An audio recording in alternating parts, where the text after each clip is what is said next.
तो मेष राशि वालों, आपका पवन पुत्र एस्ट्रोलॉजी में बहुत बहुत स्वागत है। आपकी कुल देवी को बांध दिया है इस नाम के रिश्तेदार ने, जिस वजह से आपकी जिंदगी तहस नहस हो चुकी है। सालों पहले जो आपका अच्छा समय था, आपके पास पैसा था, घर में खुशियां थीं, सब कुछ आपसे दूर जा चुकी है। और ये सब काम किसी गैर ने नहीं बल्कि किसी खास अपने ने किया है। तांत्रिक क्रिया करके आपकी कुलदेवी को आपसे रुष्टि कर दिया है।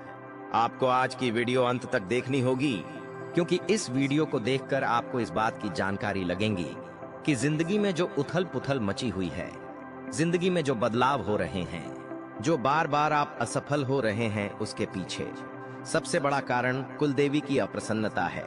आज की इस वीडियो में बहुत बड़ी जानकारी आपको देने वाले हैं। बताएंगे आपकी किन गलतियों की वजह से आपकी कुलदेवी आपसे रुष्ट हो जाती है, और वो तरीके भी बताएंगे जिनके माध्यम से आप अपनी कुलदेवी का बंधन मुक्त कर सकते हैं, उन्हें प्रसन्न कर सकते हैं। और एक बार फिर से अगर आपने अपनी कुलदेवी को प्रसन्न कर दिया तो डंके की चोट पर गारंटी देते हैं, आपकी सारी खुशियां फिर से लौट आएगी। आपकी जिंदगी में जो तबाही मची हुई है, आपके घर परिवार में जो लड़ाई झगड़ा मचा हुआ है, बार बार आपके काम बिगड़ रहे हैं, पैसा आपके घर में टिक नहीं रहा, बार बार स्वास्थ्य संबंधी मुसीबतें आपका दरवाजा खटखटाती है, ये सारी समस्याएं तुरंत और तत्काल दूर हो जाएंगी। लेकिन आपको उस इंसान का नाम जानना होगा, आपकी उसके साथ क्या रिश्तेदारी है, इस बारे में जानना होगा।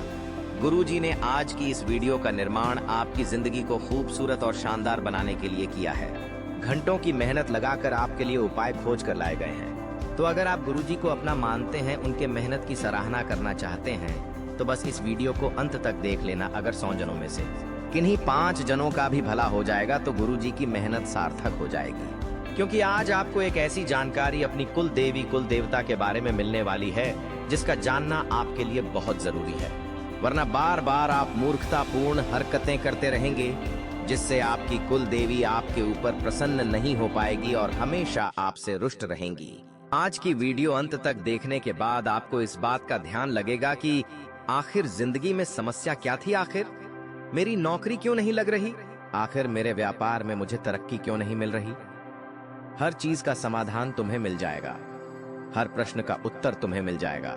बस तुम्हें आज की इस वीडियो को अंत तक देखना होगा, हर एक बात को अच्छी तरह से सुनना और समझना होगा, और गुरुजी की एक एक बात को अपने जीवन में उतारना होगा।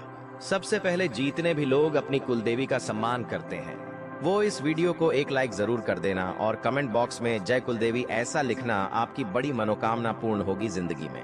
कभी कभी हम खुश होते हैं क्योंकि हमारे पास पैसा होता है, गाड़ी बंगला सब कुछ होता है, लेकिन एक समय जिंदगी में ऐसा आता है जब हम टूट जाते हैं।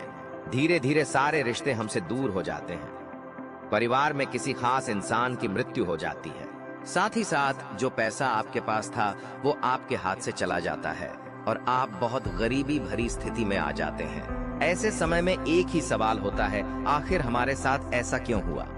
देखिए, इस दुनिया में कई ऐसे लोग हैं जो ये नहीं चाहते कि आपके घर में खुशियां हों। ये लोग खुद के जीवन में कितने भी दुख आ जाएं, उन दुखों से नहीं डरते। ये इस बात से डरते हैं कि आपकी जिंदगी में कोई खुशी ना आ जाए, और आपकी जिंदगी की खुशियों को मिटाने के लिए हर संभव प्रयास करते हैं। कभी कभी इनके प्रयास इतने भयानक होते हैं कि जब आप उनके बारे में सुनेंगे तो आपके पैरों तले जमीन खिसक जाएगी कि आखिर कोई अपना ही इतना निर्दय कैसे हो सकता है। अब हम जाएंगे कुल की देवी और कुल के देवता। आखिर कौन होते हैं पौराणिक समय में, जब इंसान अलग अलग धर्मों में बंट रहा था, अलग अलग देवताओं में भ्रमित हो रहा था, तब हमारे पूर्वजों ने एक नियम बनाया कि कोई भी इंसान अलग अलग देवताओं अलग नहीं बांटेगा। हर इंसान की अपनी एक देवी होगी, हर समाज की अपनी एक देवी होगी, और वो केवल उस देवी की ही आराधना करेगा, और वो देवी उसकी कुल की देवी कही जाएगी, यानी कुल देवी कही जाएगी। ऐसे ही देवता होते हैं जो कुल के देवता कहलाते हैं। अब आज से कई हजारों पीढ़ियों पूर्व भी हमारी कुल देवी या हमारे कुल देवता हमारे पूर्वजों द्वारा बना दिए गए होंगे। अब पीढ़ी दर पीढ़ी हम उनकी पूजा करते हैं। जब हम धीरे धीरे होश संभाले हैं तो हमारे पिताजी, हमारे दादाजी हमें बताते हैं कि इस निश्चित स्थान पर हमारी कुल देवी का मंदिर है, या हमारे घर में ही कोई स्थान बना होता है, जहाँ कुल देवी होती है, जहाँ हम उनकी पूजा करते हैं। लेकिन समय बदल रहा है, जमाना आगे बढ़ रहा है। आज के जमाने का जो मनुष्य है उससे भक्ति से कोई लेना देना ही नहीं है। वो तो चाहता है कि वो जितना ज्यादा हो सके काम करे और पैसा ही पैसा कमाए, क्योंकि उसकी ऐसी धारणा है कि इस दुनिया में अगर पैसा है तो ही हम खुश हो सकते हैं, तो ही हम खुशियां खरीद सकते हैं। लेकिन यही इंसान जब टूटकर बिखर जाता है, जब उसकी जिंदगी में एक एक करके मुसीबतें आती है, पहले तो नौकरी चली जाती है या दुकान बंद हो जाती है, कभी कभी स्वास्थ्य में कोई बीमारी घर पर बहुत बुरा प्रभाव डाल देती है, सारा पैसा हॉस्पिटल में चला जाता है। ऐसी जिंदगी हो जाती है मानो किसी की काली नजर लग गई हो। तरह तरह के ज्योतिषों के पास जाते हो, बाबाओं के पास जाते हो, कोई समाधान नहीं मिलता, क्योंकि गलती आपसे हुई है। आपने अपनी कुल देवी की पूजा नहीं की, आपने उनका ध्यान नहीं रखा, आपने उनका सम्मान नहीं किया। आपकी जो कुल की देवी है, हमेशा आपको उनकी जानकारी होनी चाहिए। रोजाना उनके नाम की ढोक आपको लगानी है, उन्हें याद करना है, उनके निमित्त दान करना है, और रोजाना एक देसी घी का दीपक उनके स्थान पर लगाना है। लेकिन दोस्तों, कभी कभी हमारे दुश्मन कुछ ऐसी चाल चल देते हैं कि हमारी कुल देवी हमसे नाराज हो जाती है। आपके साथ भी कहीं ऐसा ही तो नहीं हुआ? आप बात को बहुत ध्यान से सुनना, कहीं आपकी कुल देवी का भी बंधन तो नहीं किया गया है। वीडियो में होश उड़ा देने वाली सच्चाई आपको बताने वाले हैं, क्योंकि आपकी जिंदगी में पिछले कुछ समय से काफी नकारात्मक बदलाव हो रहे हैं। आपको भी काफी शंका थी, लेकिन आपकी शंका अब सच साबित होने वाली है, क्योंकि एक दुश्मन जो आपके घर में तंत्र मंत्र मार रहा है, आपकी जिंदगी में बहुत बड़े काले जादू को अंजाम देने वाला है, जिसका परिणाम यह निकल रहा है कि आपकी कुल देवी आपसे रुष्ट हो सकती है। दोस्तों, बात को ध्यान से सुनना, जिंदगी में संगति बहुत मायने रखती है। हम जैसे जैसे बड़े होते हैं, कई लोगों से बिछड़ते हैं, कई लोगों से जुड़ते हैं। अब मान लो आपका कोई मित्र है, वो मांसाहारी करता है या अंडे खाता है। अब जब आप उसे ऐसा करते देखेंगे तो पहले तो आप खुद को रोकेंगे, लेकिन जब वो बहुत ज्यादा आपको विवश करेगा तो आप भी जवानी के जोश में वो काम करने लगेंगे। साथ ही साथ बहुत सारे घर ऐसे होते हैं जिनके घर में मांस बनता है। एक बात का ध्यान रख लेना, अगर आपके घर में मंदिर है, कुल देवी का स्थान है, तो भूलकर भी अपने घर में मांस मदिरा का सेवन मत करना, क्योंकि कुल देवी की कृपा ऐसे लोगों को कभी नहीं मिलती जो मांस का भक्षण करते हैं, क्योंकि ऐसे लोग असुर प्रवृत्ति के होते हैं और राक्षसों पर माता कभी कृपा नहीं बरसाती। आपके हाथों द्वारा की गई पूजा भी माता स्वीकार नहीं करेगी। इस बात का ध्यान रख लेना। आपके दुश्मन ये बात जानते हैं, क्योंकि वो इस बात को मानते आए हैं। अगर वो आपकी कुल देवी को आपसे रुष्ट करवाना चाहते हैं तो सबसे पहले यही योजना बनाएंगे कि आपको बुरी संगति में फंसाएंगे, मांस मदिरा का आदि बनाएंगे। अब जब आपको नशे की लत लग जाएगी तो आप अपने घर में ये सब काम करने लगेंगे और आपकी कुल देवी आपसे रुष्ट हो जाएगी और तरह तरह की मुसीबतें आपके घर में दस्तक देने लगेंगी। इसी के साथ साथ बहुत सारे लोग होते हैं, बात को ध्यान से और गंभीरता से सुनना, अपने घर की महिलाओं पर बड़े अत्याचार करते हैं।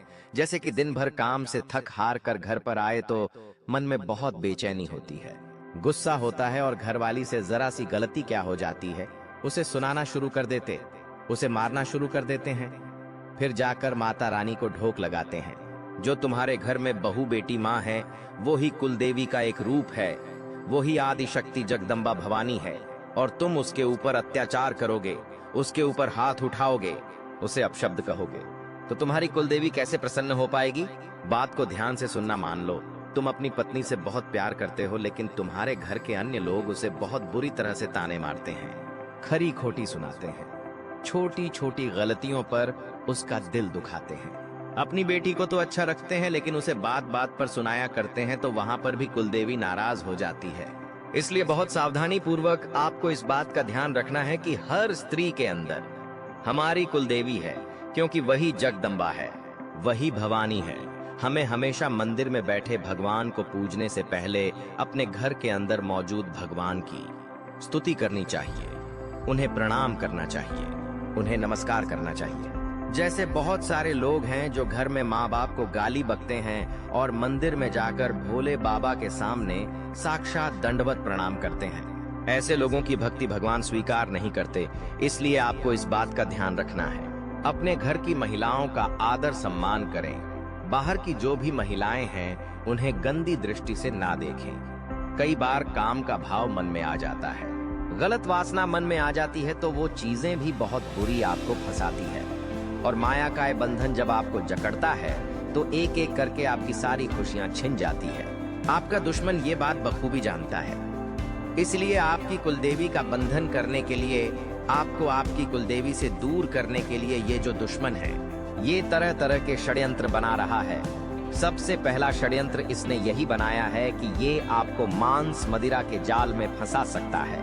आपका कोई खास जिगरी मित्र भी अगर आपको इस दिशा में मोड़ रहा है तो समझ लेना वो आपका मित्र नहीं हो सकता, वो आपका दुश्मन है। इसी के साथ साथ कई बार लोग कुछ तांत्रिक क्रिया कर लेते हैं जिसमें वो मरे हुए जानवरों का सहारा लेते हैं। चमगादड़ हो गई, चूहा हो गया, बाद में वो लोग क्या करते हैं, चुपचाप इन्हें आपके घर में कहीं कोने में डालकर चले जाते हैं, या तो इनके बाल आपके घर में फेंक कर चले जाते हैं। अब आपके घर में इस तंत्र क्रिया से नकारात्मकता प्रवेश कर जाती है, जिस वजह से आपकी कुलदेवी नाराज होकर आपका घर छोड़कर चली जाती है। आपको बहुत सावधानी पूर्वक इस बात का ध्यान रखना है कि सुबह शाम आपके घर में सही समय पर झाड़ू पोंछा होना चाहिए, क्योंकि आजकल की महिलाएं भी इन सब चीजों में इतनी भागीदारी नहीं दिखाती। उन्हें तो पैसा कमाना है, जॉब पर जाना है, इसीलिए घर में काम वाली बाई रख रखी है। वही आती है और झाड़ू पोछा करती है, लेकिन उसे देखने वाला कोई होता नहीं है, इसलिए वह इस तरह से काम करती है। मान लो पाप काट रही हो तो वो जैसे तैसे चीजों को करके चली जाती है। अच्छे से झाड़ू पोछा नहीं होता, घर में साफ सफाई नहीं होती, तो वहां पर कुलदेवी का आशीर्वाद नहीं मिल पाता। तुम्हारे दुश्मन ने योजना बहुत बड़ी बना ली है, थोड़ा सावधान हो जाना वरना रोड पर आने में देर नहीं लगेगी। वो इंसान जिसके ऊपर कुलदेवी देवता का आशीर्वाद हो जाता है, वो दिन दुगनी रात चौगुनी तरक्की करता है, अपनी जिंदगी में सब कुछ पा लेता है। लेकिन एक वो इंसान जो अपनी जिंदगी में कुलदेवी देवता को नाराज कर देता है, जो उनका ध्यान नहीं रखता, उन्हें याद नहीं रखता, वो कितना ही बड़ा इंसान बन जाए लेकिन उसे रोड पर आने में देर नहीं लगती। इसलिए जिंदगी में एक बात का ध्यान हमेशा रखना, अपने घर को स्वच्छ बनाकर रखना, अपनी आत्मा को स्वच्छ बनाकर रखना। बहुत सारे लोग होते हैं जो मन में बड़ा क्लेश रखते हैं कि ये इंसान बर्बाद हो जाए तो अच्छा है। कुछ लोग होते हैं जो घर के बाहर बैठ जाते हैं और किसी न किसी की बुराई करते रहते हैं। बहुत सारी महिलाएं ऐसी होती हैं भाई, बहुत सारे पुरुष ऐसे होते हैं जो किसी इंसान की नौकरी चली जाए इस बात की कामना करते हैं, कोई इंसान बर्बाद हो जाए इस बात की कामना करते हैं। कई बार लोग इस हद तक गिर जाते हैं कि किसी की बहू बेटी के बारे में गलत गलत अफवाहें फैलाने में भी पीछे नहीं हटते। आपको क्या लगता है आपने किसी की बुराई करी? आपको किसी ने नहीं देखा, वो ऊपर वाला सब देख रहा है। आपकी कुल देवी जो आपके कुल की देवी रही है, वो यही चाहेगी कि हमारी पीढ़ियों में जो भी लोग आए वो सनातन धर्म के संस्कारी लोग हो, यानी बहुत अच्छे घर परिवार के हो, पूजा पाठ करने वाले हो, अच्छी सोच रखने वाले हो, ईमानदारी का पैसा कमाने वाले हो, और सबसे बड़ी बात, जगत भलाई का काम करे, जगत सम्मान का काम करे। लेकिन आप क्या कर रहे हो, आपसे कोई आगे निकल जाता है तो आप जलने लग जाते हो कि ये मुझसे आगे कैसे निकल गया। साथ ही साथ कोई भी लड़की है, आप उससे बहुत गलत दृष्टि से देख लेते हो या फिर उसके बारे में गलत बात फैला दे, गलत गलत बातें उसके बारे में करते हो। कई बार आप देखते हो कि मेहनत में तो कुछ नहीं रखा, सुबह 9 से रात की 9 काम कर करके मुझे क्या पैसा मिलता है, तो आपको ऐसा लगता है कि मुझे जुआ सट्टा खेलना चाहिए। यहाँ पर जुआ सट्टा खेल कर लोगों ने बड़े बड़े बंगले बना लिए हैं। थोड़ा सा पैसा लगाओ और लंबा पैसा बदले में कमाओ। अब ऐसे जाल में जब लोग फंसते हैं तो 1-2 बार उन्हें पैसा मिल भी जाता है, लेकिन बाद में जो इसका परिणाम आता है, जो उनका मेहनत का पैसा था, वो भी लेकर चला जाता है। देवी देवता जिनका आपके ऊपर आशीर्वाद है, वो ये कभी नहीं चाहेंगे कि आप इस तरह का कोई भी काम करो। वो चाहते हैं कि आप मेहनत की रोटी खाओ, ईमानदारी से अपने घर परिवार का संचालन करो। आज के मनुष्य के जीवन में संतुष्टि नहीं है और इस संतुष्टि के अभाव में ही को वो गलत गलत काम करता है और अपने कुल देवी देवता पुष्ट कर देता है। जैसे कि अगर उसके पास साइकिल है तो उसे मोटरसाइकिल चाहिए। भगवान ने उसके ऊपर कृपा करी, उसने मोटरसाइकिल खरीद ली तो उसे बड़ी कार चाहिए। अब उसने कार खरीद ली तो उसे उससे भी बड़ी कार चाहिए, फिर एरोप्लेन चाहिए। यानी जीवन में संतुष्टि कभी नहीं आती। और यही संतुष्टि का अभाव उसके चेहरे पर हमेशा उदासी रखता है। आज के जमाने में कई लोग आपको मिल जाएंगे जिनके पास बहुत कुछ है, लेकिन फिर भी चेहरे पर मुस्कान नहीं है, क्योंकि उनके मन में कुछ ना कुछ चलता ही रहता है कि ये चीज मुझे खरीदनी है, जब तक ये मुझे नहीं मिलती मैं चैन के सांस नहीं लूंगा, मुझे सुकून नहीं मिलेगा, मुझे शांति नहीं मिलेंगे, जबकि उनके पास बहुत कुछ है। अब आप कहेंगे गुरुजी हमारे पास तो कुछ भी नहीं है, तो हम तो बहुत कुछ प्राप्त करने के सपने देख सकते हैं। तो जिंदगी में भगवान ने सबको सब कुछ नहीं दिया, लेकिन सबको बहुत कुछ दिया है। जैसे कि तुम्हारे माता पिता कितने अच्छे हैं, तुम्हारे ऊपर जान लुटाने को तैयार रहते हैं। जब कोई त्योहार आता है तो खुद के लिए वो कपड़े नहीं लेते, लेकिन तुम्हें नए कपड़े दिलाते हैं। खुद फटे पुराने कपड़े पहन लेंगे, लेकिन तुम्हारी खुशियों के साथ समझौता नहीं करते हैं। जब बारी आती है तुम्हें महंगे स्कूल में पढ़ाने की, तुम्हारे लिए पैसा लगाने की, तो कहीं से भी कर्जा लेकर भी वो व्यवस्था करते हैं। ऐसे माता पिता किस्मत वालों को मिलते हैं। बहुत सारे लोग हैं जो अनाथ हैं, उन्हें देखने वाला कौन है, उनकी परवाह करने वाला कौन है। क्या तुमने कभी भगवान को शुक्रिया अदा किया कि तुम्हारे पास कितने अच्छे माता पिता हैं? क्या कभी कुलदेवी देवताओं को इस बारे में धन्यवाद कहा कि उन्होंने तुम्हारे माता पिता को इतना अच्छा बनाया है? कई बार हमें ऐसा लगता है कि हम तो जिंदगी में कुछ नहीं कर पाएंगे, लेकिन एक बात का ध्यान रखना, जब तक तुम्हारे हाथ दोनों सही सलामत है, जब तक तुम्हारे पैर दोनों सही सलामत हैं, तब तक तुम बड़े से बड़ा लक्ष्य भी हासिल कर सकते हो। इस दुनिया में कई लोग हैं जिनके हाथ नहीं है, जिनके पांव नहीं है। सोचो वो कैसे जिंदगी गुजार रहे होंगे। भगवान ने तो तुम्हें संपूर्ण शरीर के साथ इस दुनिया में भेजा है। वो चाहते तो एक हाथ नहीं देते, एक पांव नहीं देते, लेकिन तुम्हारे ऊपर उन्होंने कृपा करी और तुम दुख में जिंदगी काट रहे हो। अक्सर तुम्हारी उदासी का दुश्मन फायदा उठा लेते हैं, तुम्हें गलत चक्कर में फंसा देते हैं, गलत आदतों में डाल देते हैं, तुम्हारे घर आते हैं तुम्हारे दुखों पर, रोने का नाटक करके तुम्हारे घर को और बुरे तंत्र में फंसा कर चले जाते हैं। ऐसे कई लोग तुम्हारे आसपास हैं। एक इंसान का नाम हम बताना चाहते हैं। बात को ध्यान से सुनना, ये बहुत बड़ा तांत्रिक है या इसका संबंध किसी तांत्रिक बाबा से है। इस इंसान का नाम अंग्रेजी के डी अक्षर से शुरू होता है। आप इससे बचकर रहना। यह एक पुरुष है और इसकी उम्र 30 से 35 वर्ष के बीच में है। यह आपके ऊपर हाथ पांव धोकर पड़ा है और हर हाल में आपको बर्बाद करना चाहता है। आपकी कुल देवी आपसे रुष्ट न हो, इसलिए आपको एक उपाय करना होगा। इस उपाय को करते ही आपको तुरंत तत्काल अच्छे प्रभाव दिखने लगेंगे। हमारी बात को बहुत ध्यान से सुनना। गुरुजी तुम्हें उपाय बताने जा रहे हैं। जहां पर भी घर के अंदर आपने कुल देवी देवता का स्थान बनाया हुआ है, आप वहां पर जाइए, वरना जहां भी आपकी कुल देवी है वहां पर आपको जाना है। अब आपको एक नींबू लेना है और उस नींबू को अपने ऊपर से 21 बार घुमाना है। बाद में उस नींबू को 2 भागों में काट लेना है और उस नींबू के एक नहीं सकती।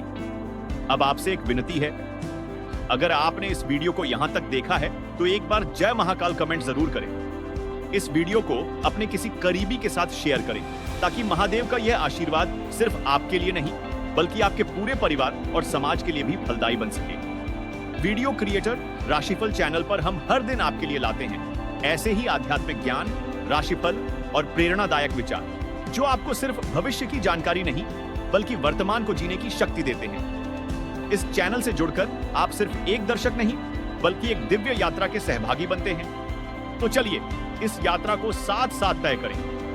हर हर महादेव। आपका आने वाला हर दिन मंगलमय हो, सुखद हो और शिवमय हो। जय भोलेनाथ।